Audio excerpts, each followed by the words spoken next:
Hello, I'm Dr. Shakil Akhtar, Associate Professor, Pediatric Nephrology, Institute of Child Health, Kolkata.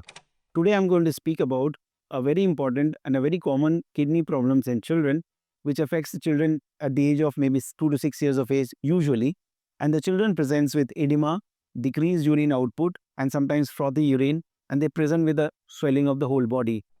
Now, how do we diagnose cases of nephrotic syndrome? We check the protein levels in the urine, which shows a high amount of proteins being leaked through the urine. We also check the blood levels, wherein we check the serum albumin, we check the serum proteins, which show low in nature. And sometimes we also check the cholesterol, which shows high. Now, we teach the parents to check the urine protein by doing a dipstick test, which is very common and which is very easy to do by the parents, wherein they can check the urine protein level themselves and make a note of it in the nephrotic diary. Treatment of nephrotic syndrome involves drug called steroids or corticosteroids. 90% of these children will respond to steroids, whereas 10% of these children may not respond to steroids.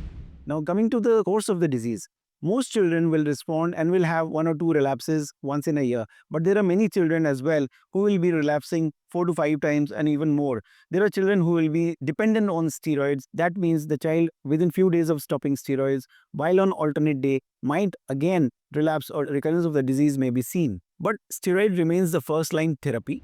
Beyond that, there are many other immunosuppressant drugs which may be used sometimes in children who are frequent relapsers, having steroid dependence, or having other complicated courses. In resistant cases, the child may have to undergo a procedure called renal biopsies, after which the child may be put on higher immunosuppressants. There are sometimes patients who do not respond and might require genetic analysis or genetic reports. Beyond that, we need to do treatment accordingly.